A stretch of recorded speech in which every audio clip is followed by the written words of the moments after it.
سيدي وين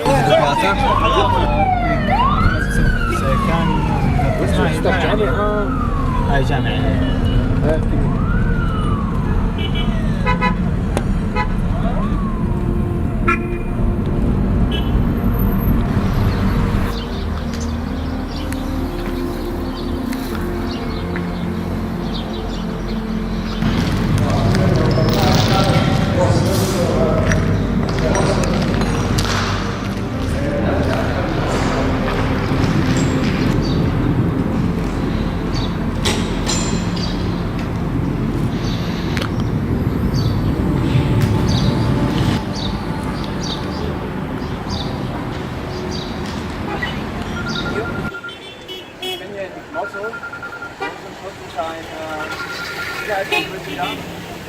Wie man sieht, hat er auch dementsprechend die Hoffnung da. Läuft hier durch Mosul rum, als ob nichts wäre, als ob nichts passiert ist, aber es ist durchaus eine bedrückende Stimmung da. Vieles hat sich verändert. Die Menschen laufen hier wieder durch die Straße, ganz normal. Es gibt Stores, die offen sind. Niemand ist richtig verschleiert. Ich habe das Gefühl, dass die Menschen ihr Leben wieder leben und einigermaßen wieder die Norm haben, aber was man als normal bezeichnen kann. Trotzdem ist es ein bedrückendes Gefühl in Mosul und ich glaube, das wird noch lange dauern, bis das Leben hier einigermaßen eingekehrt ist. Oberflächlich ist es so, aber tief unter der Oberfläche, glaube ich, rumort es.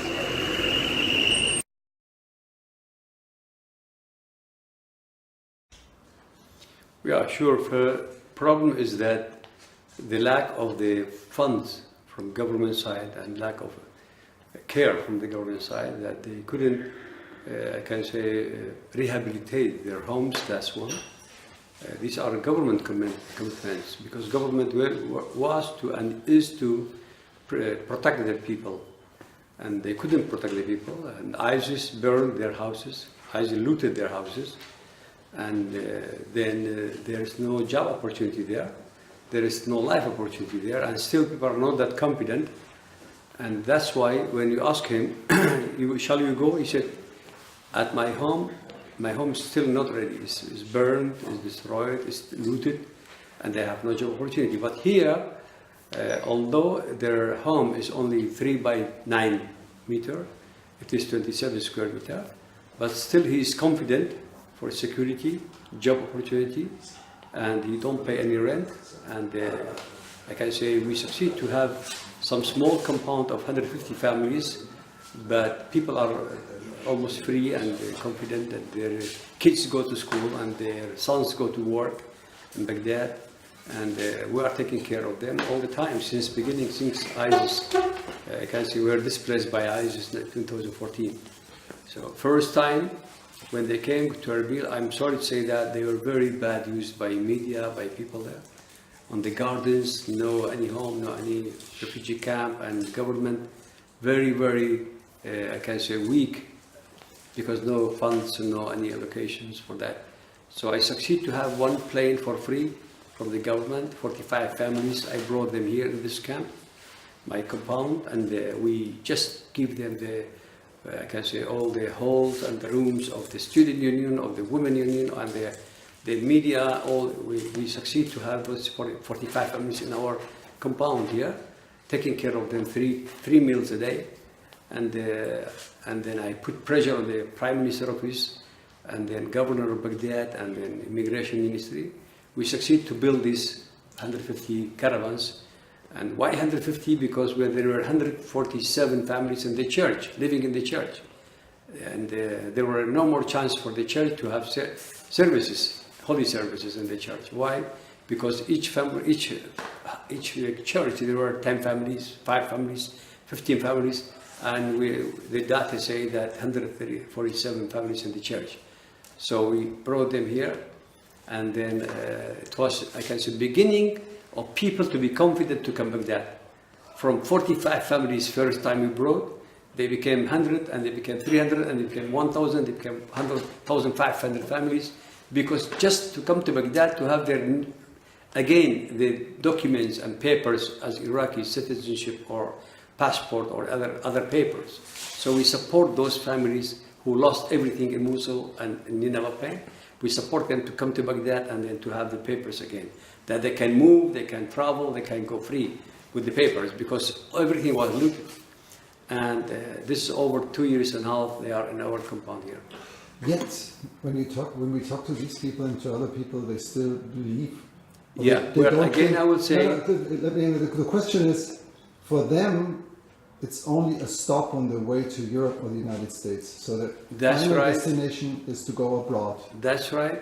If there is no life opportunity, as I say, and to feel confident in their region, and there is jobs for them, and their homes are repaired, for sure they will think about the immigration. And I'm sorry to say that Europeans or Americans or Australians, they have to help us to stay, not deprive all this community from Iraq. Because this is the indigenous people of this country.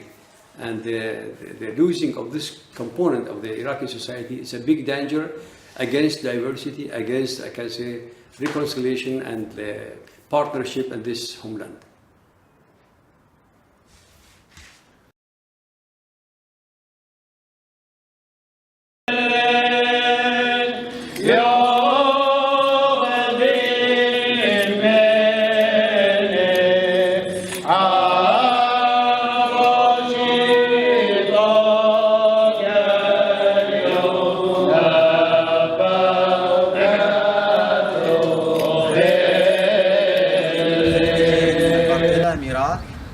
Christliche Stadt, die vom IS besetzt war. Die Menschen wurden vertrieben. Ungefähr schätzungsweise 18.000 Menschen lebten hier. Nach der Rückeroberung sind noch 4.000 Menschen zurückgekommen und das sind Hinterlassenschaften von Daesh. In diesem Bildnis hier sieht man, dass die Köpfe der Menschen schwarz angemalt wurden, hier ebenfalls, weil es gegen die Ideologie des IS verstößt. Köpfe darzustellen in Bildnissen, die im Zusammenhang mit Gott stehen. Und anhand dieser Bilder kann man sehen, welchen Hass die Ideologie des IS gegenüber Christen, Nichtchristen, Heiden, Kuffars oder was auch immer an den Tag legt. Und das ist im Grunde unser Problem, weil das bedeutet, dass keine Akzeptanz in der Ideologie des IS vorhanden ist. Wenn keine Akzeptanz in der Ideologie des IS vorhanden ist, nämlich Gleichberechtigung aller Ethnien, aller Religionen, aller Kulturen, Gleichberechtigung der Geschlechter, dann ist das im Grunde genommen der Kern des Problems. Der Kern des Problems bedeutet, dass ab dem Moment, ab die Menschen einen Absolutheitsanspruch erheben, ich habe die bessere Religion, ich bin das bessere Geschlecht als Mann, ich herrsche über alle, ab diesem Moment ist ein Zusammenleben fast unmöglich. Deswegen muss aus der Religion heraus, aus der Ideologie heraus ein Umdenken stattfinden, damit Menschen hier jemals wieder zusammenleben können. Es gibt jetzt bereits wieder Spannungen zwischen verschiedenen religiösen Fraktionen und in diesem Fall sind die Christen wieder die Leidtragenden, wie es momentan aussieht. Und dieselbe Verachtung, die Daesh den Christen entgegengebracht hat, kommt nun leider Gottes subtil von anderer Seite und ich glaube, dass das einfach der Kern des Problems ist. Die Anerkennung des Menschen, unabhängig seines Glaubens, seines Geschlechts, seiner Ethnie und seiner Herkunft als Mensch.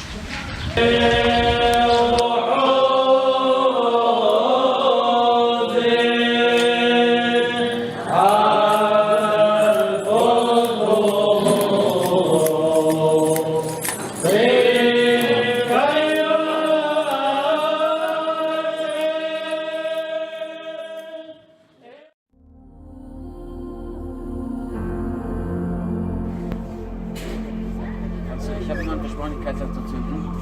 Lena, as I promised, I will light up a candle for you. You are basically from Baghdad, and your origin is Baghdad. You are now in America, in Chicago. But this candle in Mogadishu is for you.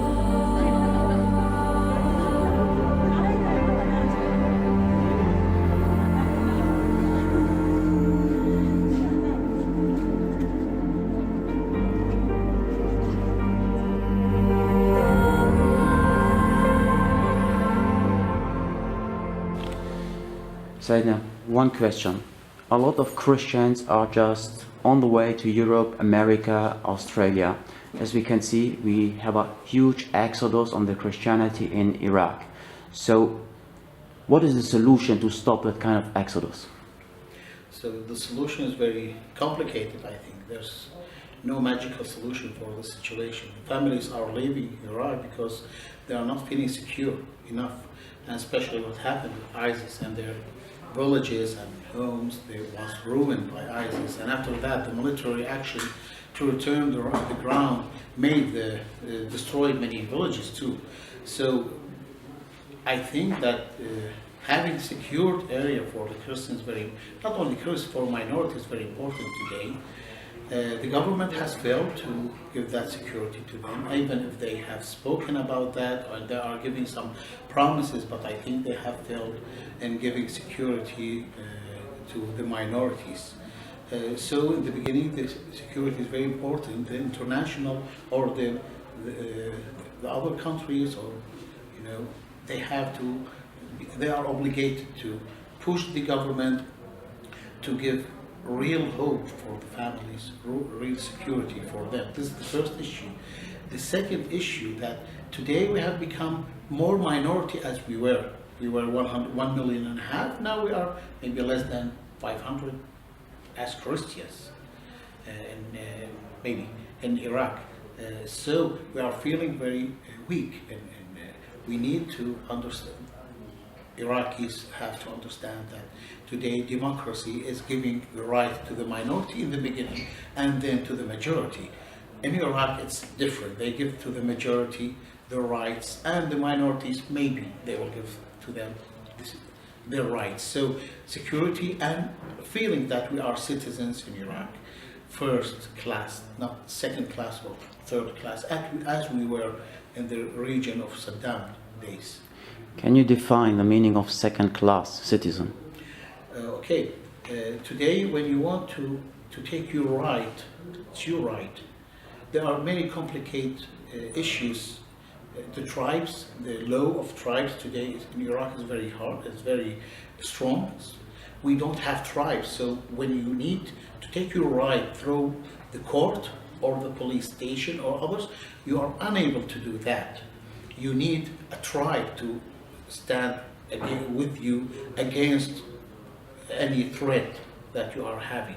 So we are not the first class citizens because we don't have the ability to take our rights through the law or through the court.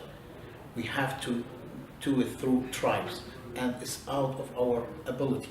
Now there are some Christians, they go and make some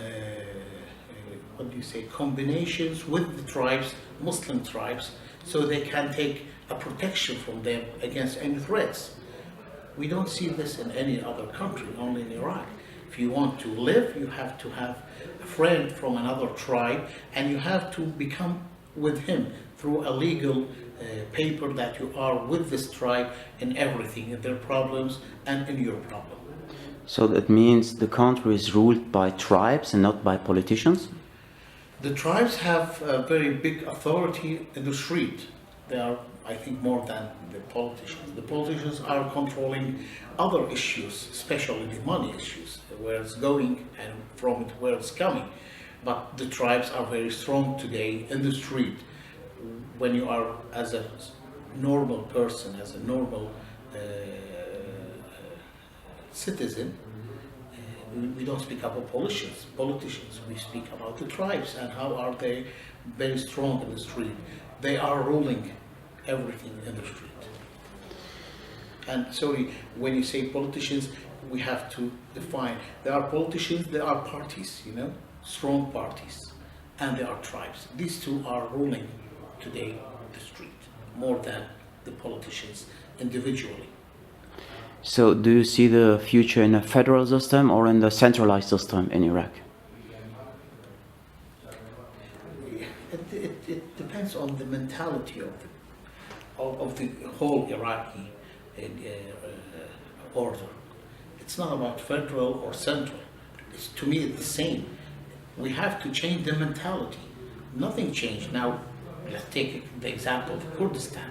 It's a federal, and still we hear about problems for our minorities as Christians in there. It's a federal. It depends on the mentality. They are thinking that you have to rule the minorities.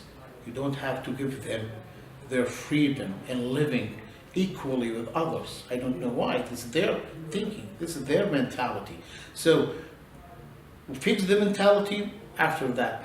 If it's okay for us as a federal, okay. If it's central, it doesn't matter to the citizens. We only want to feel secure and to feel that we are in our country, really in our country, and we are contributing. Today, I don't feel that minorities has that contribution in building this Iraq, this country. Is ISIS gone? ISIS. I don't know. If ISIS has gone, maybe to the future is hiding for us another thing. ISIS or other thing. I think, as I spoke, still the mentality of hating others is still in Iraq. We started from 2003 till now, hating the Ba'ath, and after that, hating Qaeda and hating ISIS, hating Sunnah, hating Kurd. The hate in Iraq is very big, and the mentality of you have to punish others for the past. You cannot live in a country living in only punishing what happened in the past. Everyone has to take its role in apologizing of what has happened, like all countries. I apologize for what has happened maybe 100 years ago, even if it's not me, but this is my government. So we have to apologize to the Iraqi people about what has happened and start a new page, that there's no hate in it. This is Ba'ath, this is ISIS, this is Qaeda. I don't know any type of naming that we have in Iraq. Every time and time we hear something new. After ISIS, I don't know, I think something else will come. Khorasan? Like for example, Khorasan maybe, I don't know. It depends, because it's like a ground. What you put in the ground, you will take it from it. We are feeding hate to our country, so we'll get hate. What can the Christianity contribute to this country to get back to a peaceful life? I think pushing the government and putting some red lines, like what happened in 1991 when they put red lines to protect the Kurdish or Kurdistan. They put red lines. They have to put red lines for hurting the minorities or taking their rights in living in Iraq. The government and everyone must know that minorities are a red line. You cannot cross this red line. If you cross it, there will be some circumstances after that. Till now, we are hearing about promises from the government or from Kurdistan region about minorities. To me, it's all fake. There's no reality in it. No one is protecting the minorities, really protecting the minorities in Iraq. So I think the Christianity, majority of Christians that in the world, they have to push the government to protect in real steps, and something has to be seen and felt, not only promises in the media and in some conferences and like that. A last question. Let's say you have a wish to the European countries. You want to tell us something. Go ahead. Not only wish, I think they are doing a very great role in having the Iraqi laji'in, what do you say it in English? Who are fleeing towards Europe. They are giving them good life. I think it's good, but still, I think they have to have a big role in Iraq in helping the Christianity community to re-establish themselves in Iraq, and helping the Christians to feel that they have a hope in staying in Iraq, and they have the tools to stay. We need the help of like now rebuilding our destroyed villages and areas in Nineveh, and re-establishing some roots for the Christianity. ISIS has destroyed even the history of the area. So we need the community, or the European community, to help us in staying. And we thank them for all their help that than has been done now and in the past. A very last question. In Europe, some parties say Christians first, we have to help them, but we see at the same time Yazidis are suffering, Shabaks are suffering, even Shia, Sunnis are suffering. Mostly of the killed people in these countries are Muslims. Is it the right strategy to say Christians first? I cannot say Christian first, no, it's not right. I think everyone who's suffering needs help. If he's Christian, if he's Muslim, if he's Yazidi, Shia, whatever. I think every Iraqi has the right to live in this life equally like all countries, in Japan, in Europe, in America, everywhere. So I think helping everyone is a good case. Helping Yazidis, supporting, because they have also their part of suffering. They have shared us the suffering of ISIS. So everyone needs Christianity first. I think no. We are speaking about equality in Iraq. So even when we speak to the European nations, we say to them, everyone's equal. So Iraqis, Muslims, Shia, Sunni, whatever, who needs help must be given to him the help. Basim Taraba Saina. You're welcome.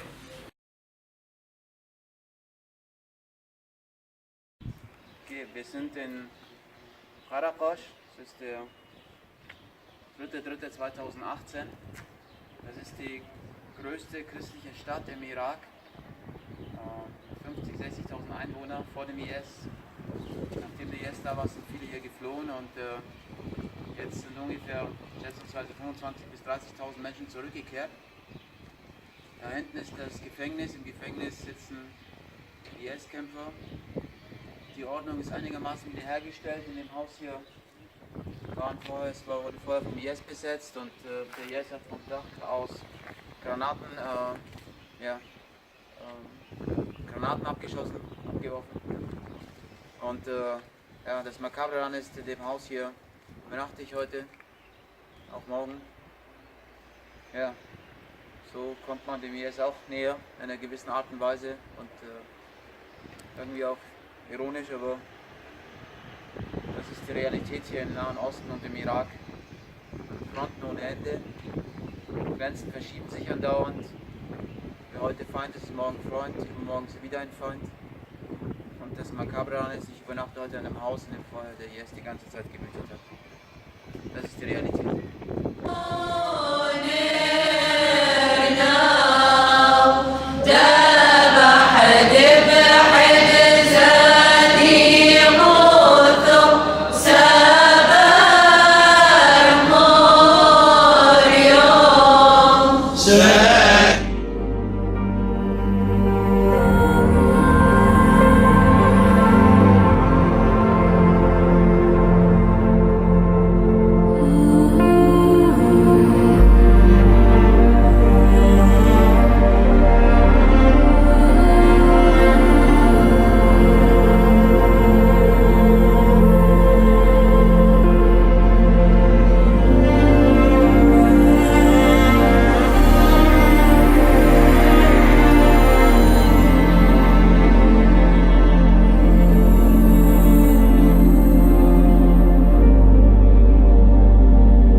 In 2015, I did visit you here in Arbil in Kurdistan, and we were talking about the economical situation here and also the infrastructure situation of the Christian generally. What has changed since 2015 till 2018?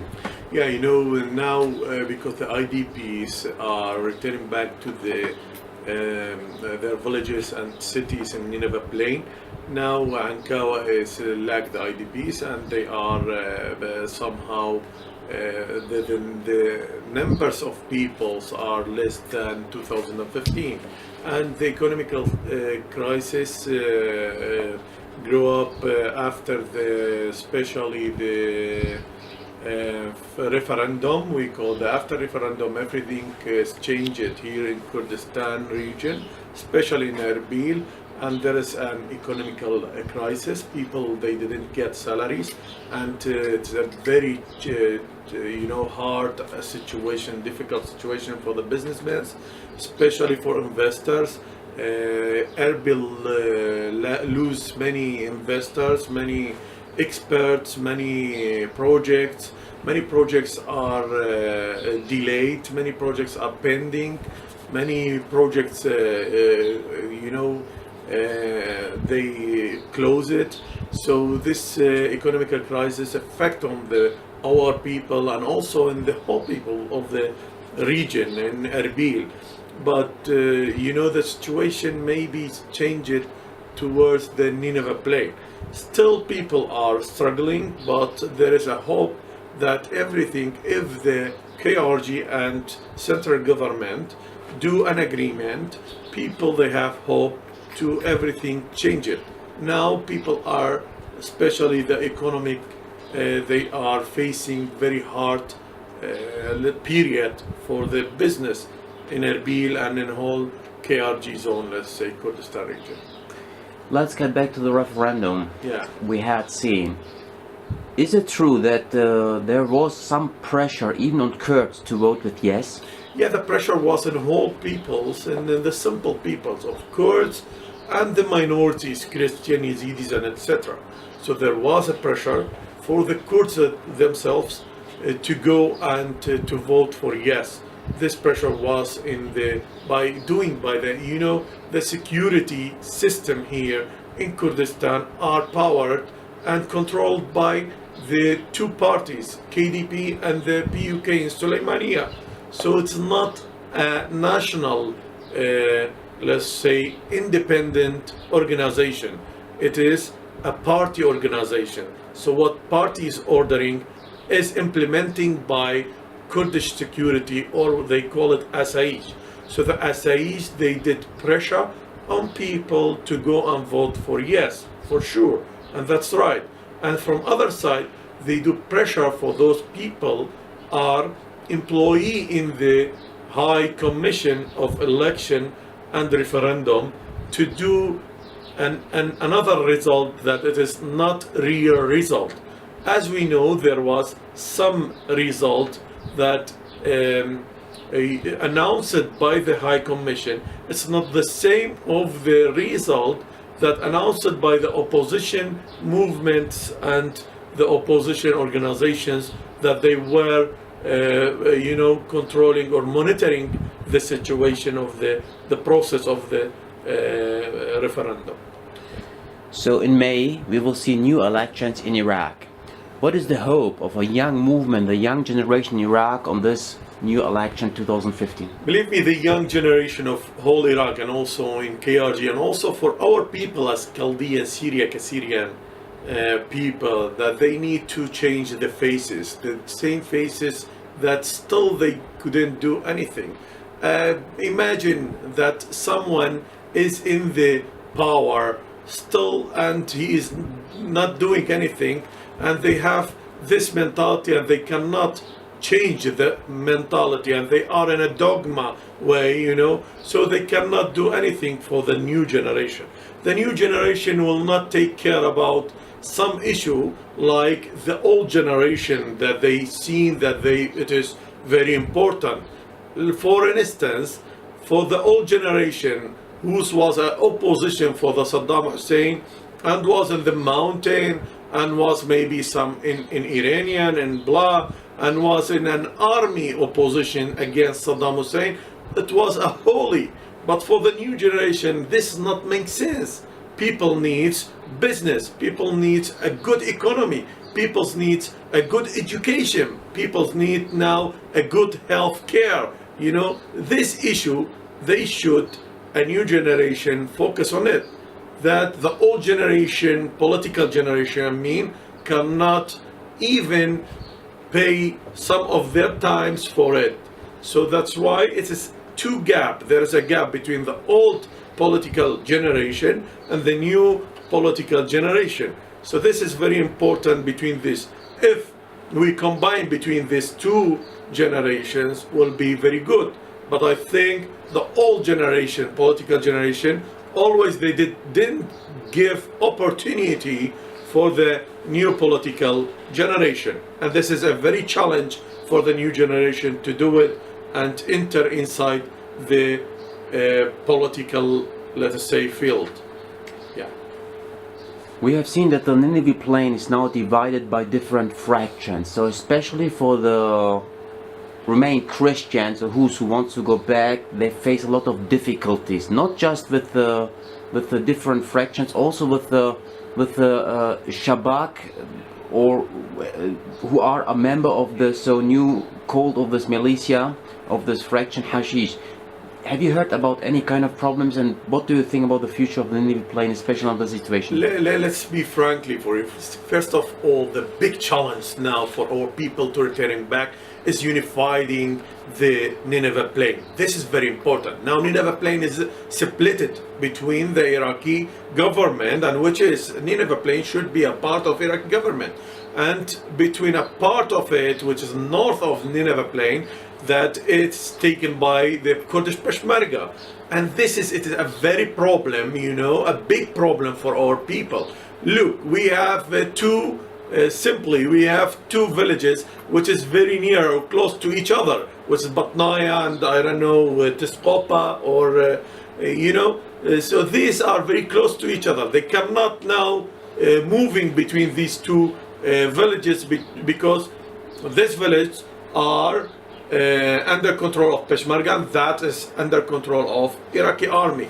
So this is the problem. This is a big problem for and challenge for our people to returning back.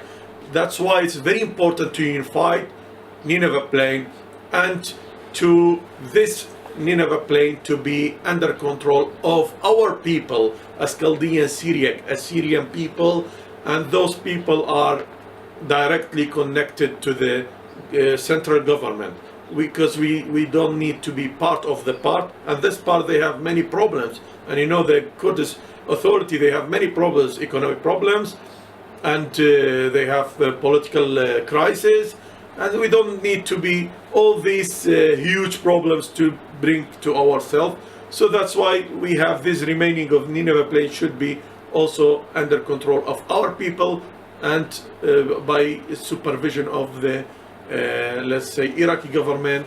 And it's better if there is a kind of international community to be monitored on this situation in Nineveh plain.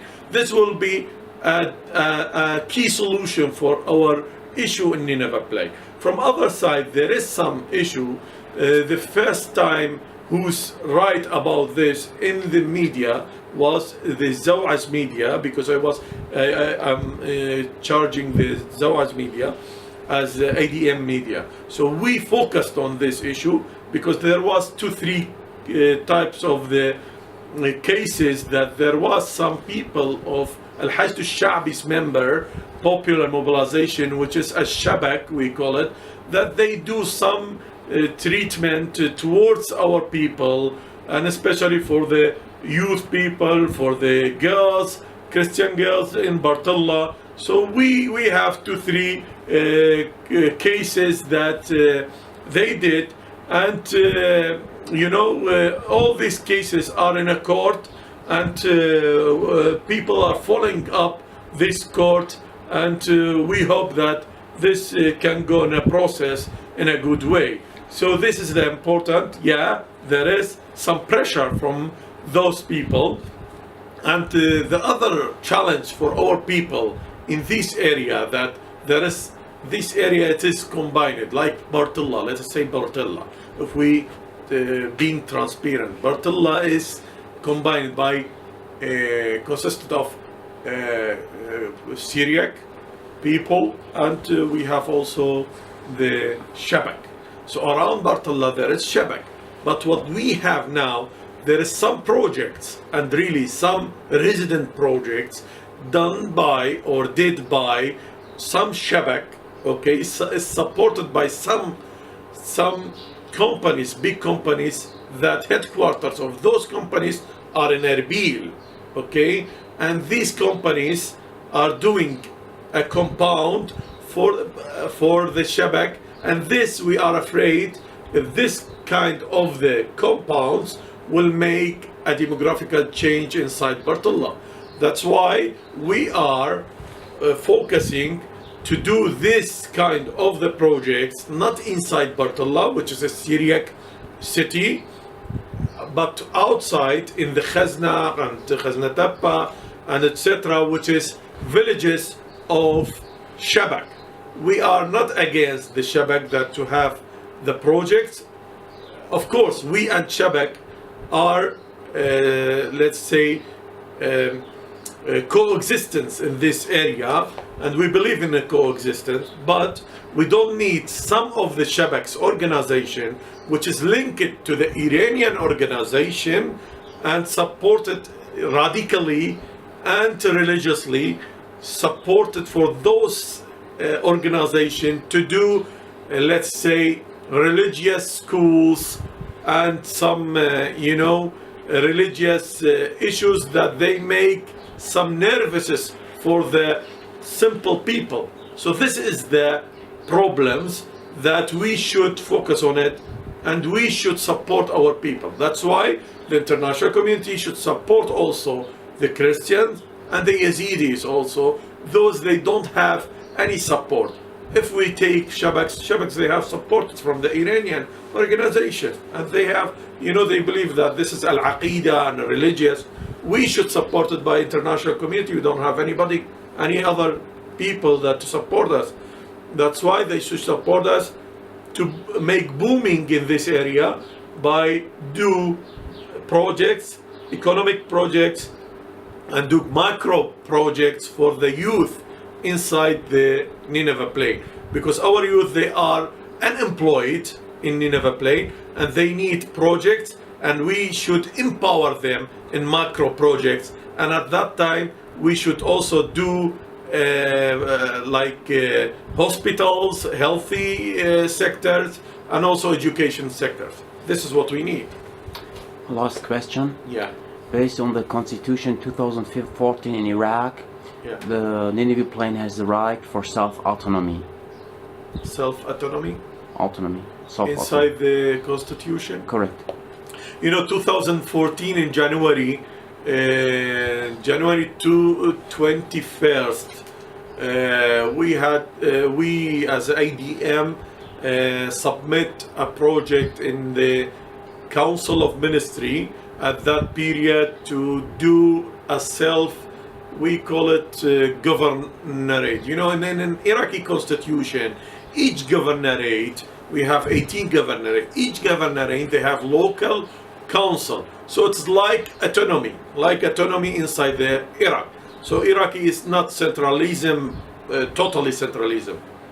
Maybe call such a constitution federal system? Yeah, it's a kind of federal, in Iraq constitution, because each governorate, they have a council, they have a governorate, and they have they can do some law, okay? That's why our project was to do a new governorate in Nineveh plain. So it was a great step, and this step pending because, in 2014, in August, this area conquered by ISIL, and still now it is now liberated by Iraqi army and Kurdish Peshmerga, and we have local forces like MPU and etc. So it's liberated, and now it is time to renew the demand of new province in Nineveh plain, and this is a key solution. For the first time we will have a province which is not just only for the Christian, but also for Shabak and Yazidis all together. So all these minorities, 3 minorities, can live together easily. And maybe if we have a new province, we will have a part of budget directly to this area. Now the budget is not coming directly to this area, to Karakosh and to to Nineveh Plain, to Tel Kev, and etc. But it goes to the Nineveh, and from Nineveh sometimes, you know, there is some people, they don't need to make a budget for this area, they ship it the budget to the other areas. If we have a new governorate, we will have a new budget and direct budget to this province, and also we will have projects for this province, and also we will have a council. This council, they can do some laws which we cannot believe in. Some laws in Iraqi, maybe in you know, if you visit let's say Najaf, in Najaf there is some law that there is no in Baghdad. Maybe for alcoholic, there is no alcoholic in Najaf. Never you will see. But if you go to Baghdad, you will see everywhere there's alcohol. So inside Nineveh Plain province, we can have some laws that it would be fit with the Christian and Yazidis. So this is what we needed, and also we can protect ourselves by ourselves from the police and local forces and etc. So this will be a good opportunity, even economically, that maybe we can make a sister, let's say, agreement with another governorate or another autonomy, local autonomy in Europe and etc., and have a support directly to this governorate. Really, last question now. Yeah. We in Europe, we are tired of talking with different groups in Iraq, Christian groups like different parties, and we are very, very sad, especially about the difference between the forces here like NPU, NPF, because we totally do not understand why you are not able to work together. Can you give us the reasons why you are not able, even under the cases you are just a few, not work together? It's a pity, you know, that our case is somehow, you know, in this image that everybody, they have groups and etc. The concrete issue for this or solution is that we should have one delta security, not 2-3 delta security. So some of those groups are linked or under commander of the Peshmerga, some others are under commander of the Iraqi army. Okay, so we cannot have a unified. If you know, the only project is to unify all these groups and bring it out from the party pressure, bring it out from the party pressure to make it in the one security system and organization, and to be under control of the Iraqi government directly, and one delta security, to have one delta security. It's not, you know, it's not logic to have two, you know, delta security. From a side is Kurds, from other. So the Kurds will do something that say, look, Arab is doing. Arab will do something that will do.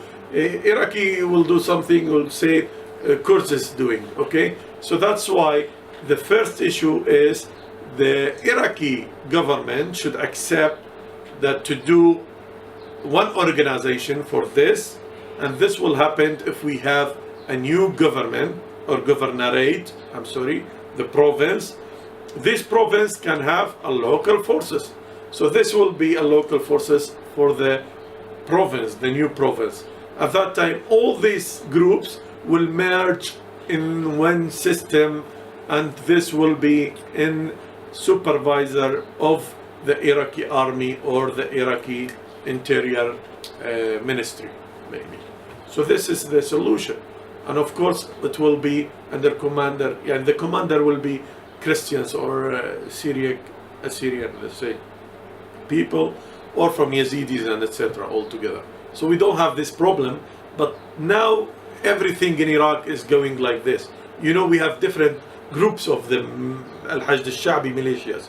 So this is Kataib al-Imam al-Ali, that are Al-Asaib, and etc. and etc. So the key solution for this is to unify it in one organization, and it will be governmental organization, not supported by parties and etc. So this is what we hope to do. Many thanks for your time for the interview. Thanks a lot. Thank you.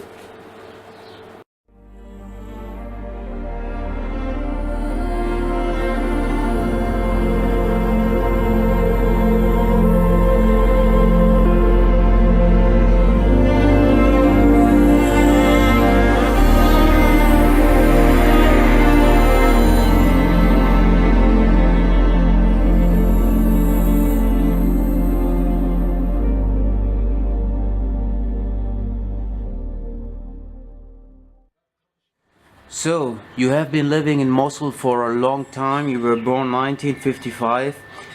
How was the life together with the Sunni Islam, Sunni neighborhoods in Mosul? Yes, I think Mosul is one town which every time Islam come from him very bad. Before 60 years ago, like this time, push Christian and Yazidi and many religion from Mosul. And in the time of Saddam, most of people helped Saddam, but not good with and at that time not good with Kurdish. Now when come ISIS, Mosul is people. Nation Mosul is one of the nation, I can say 50% of people go with ISIS. This is, I think, is not, it's very bad. Like some town in Syria, in Egypt, come from it, ISIS. Of course, ISIS come from Sinna. Not all Sinna, but many town which studying Sharia come from it, ISIS. You have a degree in Islamic religion. May you define us? I calculate you can even say it more than 3 minutes. This is important. Can you define, as a scientist in Islam, what Islam is? Islam is the religion which we can say come from, if you want, come from it good. If you and can say come from it bad. This is which study Islam, which write about Islam. Some ISIS come from Islam, Shia come from Islam, some Sufiya come from Islam, good Sunnah come from Islam. This is the problem. Every time you can say come from Islam, ISIS. The problem is in Islam, in Quran.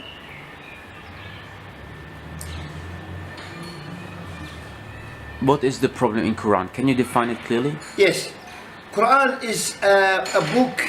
Everything can you read in it. Quran, I think Quran maybe take from many religion, take from many culture, and the problem say Quran is the come from God. This is the problem. If say Quran Muhammad write, no problem, but say come from God.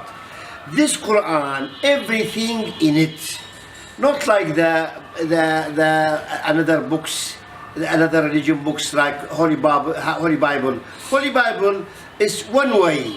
Quran is many way, many different way in it.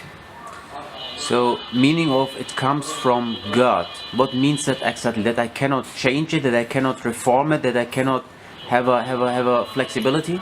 Yes, this is the problem. All Muslims say we can change one word in Quran. This is the problem. And another problem, what say Muhammad is the second book in the Islamic religion. This is in what say Muhammad or do Muhammad in his life. Many things is very bad, kill and jihad and go and stole women and things of the nations. This is do Muhammad in his life. This is say the second Sharia in Islam. This is the second problem in Islam. Now many people say the second Sharia in Islam, which what say Muhammad and what do Muhammad, we delete this and only Quran can do now. Can Muslim can make a good religion if want that. Now in Egypt many people try, and in many country many people try to make a good Islam, to can live with the world, with the civilization, with the many country, with many religion. At that time Christian and another religion can live with Islam. Now it's very difficult to Christian to live with Islam. So you pointed out that there is a change in Islam. So does it mean that the split from Sharia is one of the ways to live together, not just with Christians or Jewish or Yazidis, also with, let's say, atheists, because it's an important issue, because quite much people are atheists as well, or Buddhists or Taoists. So is the way to live with this other religions or non-religious societies together to cut off from Islam the Sharia law? Yes. First maybe Sharia not come to the law, not come to the maybe Islam in the mosque, like the Christian in the church, maybe Islam in the mosque, not go out the mosque, not come to party, not come the country, defend the country. At that time, and when make a good Islam, we can all religion, many religion, Yazidi, Christian, another religion can live with Islam. You mean the politics of the society should be not influenced by any religion? Yes.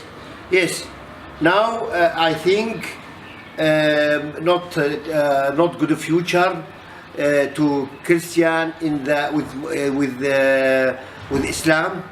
I think about 30 year, 20 or 30 year, all Christian in the Middle East and the Islamic country go out.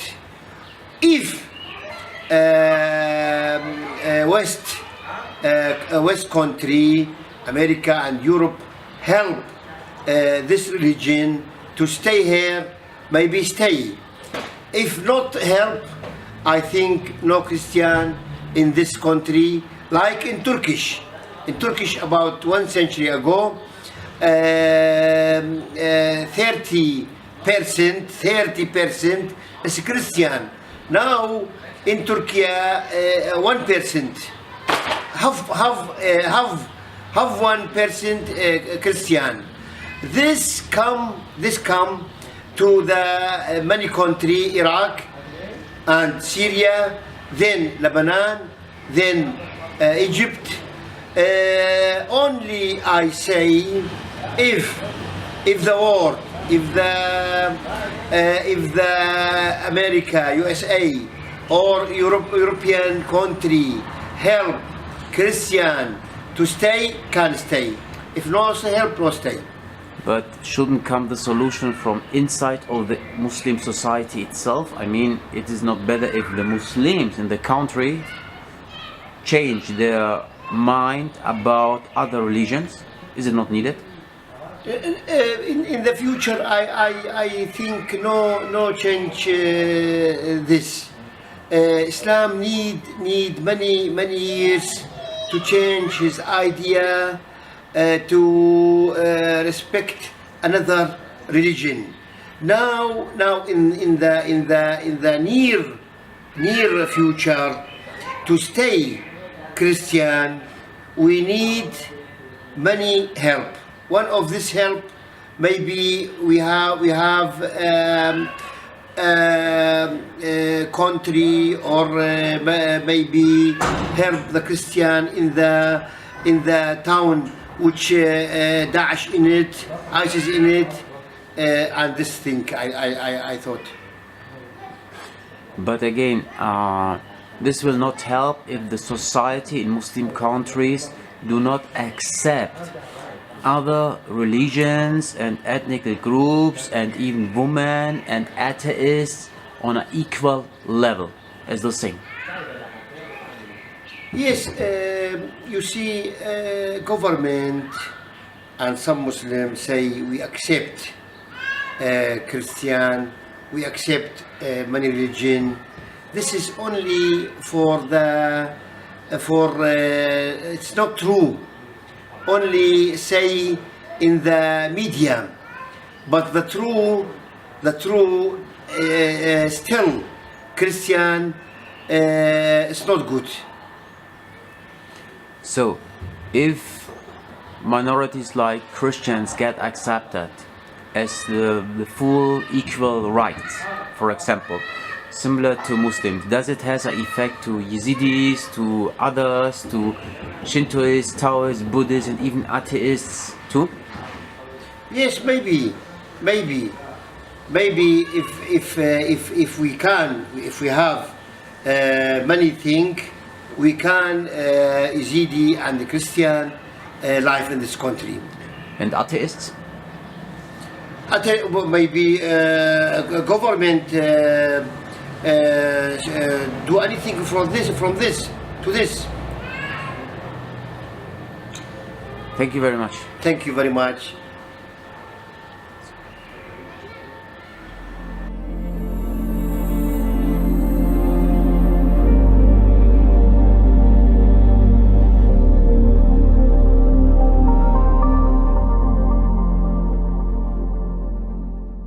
Okay, 3, 2, 1. So, as the youth, what is your opinion on the future of Iraq? Well, firstly, to see the problem here now. Iraq is not only one sect. It's not Shia, and it's not Sunni, and it's not Christianity, and it's not Kurd. So it carries different opinion, different ideology, different truths.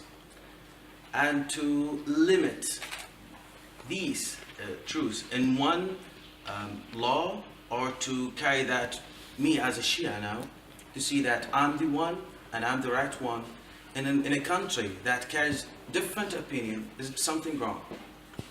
So the key now is to distinguish between politics and between religion. And by saying religion is not a specific religion. We have to build a country that should be stand alone, away from all of the different ideas, different prospects, different ideologies.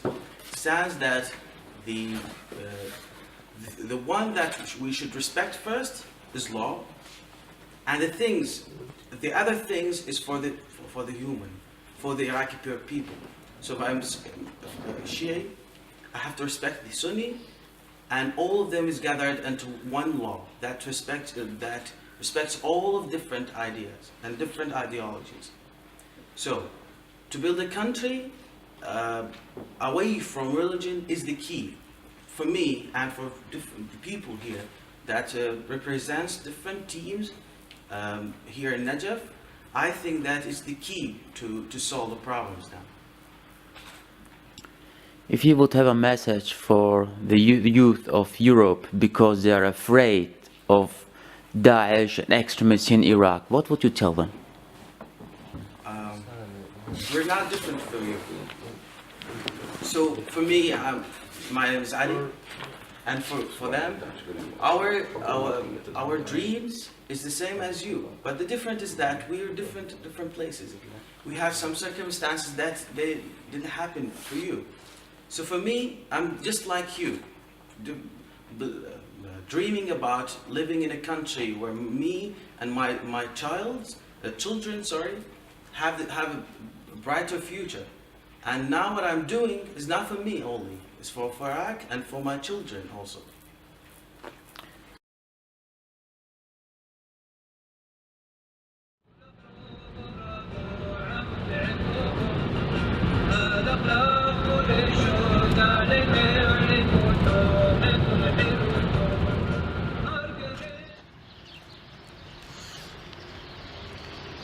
Ich bin jetzt in Syrien angekommen. Es ist die letzte Etappe meiner Reise und ich bin in Nordsyrien, in der Stadt Qamishli. Und heute werde ich ein Versprechen erfüllen, was ich mir selber gegeben habe, als ein guter Freund von mir starb, nämlich Gabriel oder Gabi genannt. Ich war 2014 in Syrien und Gabriel begleitete mich, während ich mit Freunden unterwegs war. Er begleitete mich als Soldat, der mich beschützen sollte. Und dann zeigte mir Gabriel eine Kirche, die sie gemeinsam mit Muslimen, Kurden, sunnitischen Arabern befreit hatten. Das ist ein Mosaik aus der Kirche, ein Stein.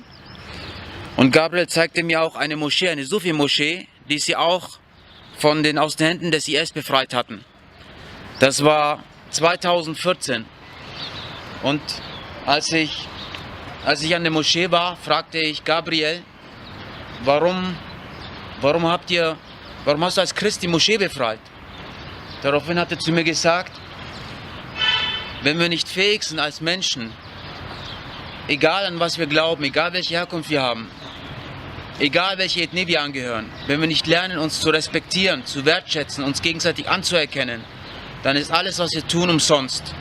Deswegen kämpfe ich hier mit Arabern, Kurden gemeinsam, um eine Kirche zu befreien und eine Moschee zu befreien. Und Gabriel ist einige Zeit später bei einem Gefecht, so kann man es nennen, ums Leben gekommen. Er ist gestorben und in der Zeit hat er mich beschützt und er ist für eine Sache gestorben, die von außerordentlicher Bedeutung ist, weil sie einfach die pure Menschlichkeit verkörpert. Und als ich das gehört hatte, hatte ich es mir zum Ziel gemacht, Gabriel zu besuchen, und ich wollte das an sein Grab bringen.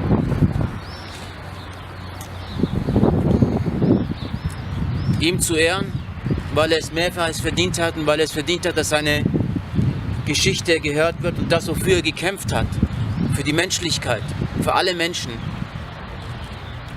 Jeder sieht, jeder soll es sehen und es soll Zeugnis dessen sein, was Menschen machen können, wenn sie an das Gute glauben.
Would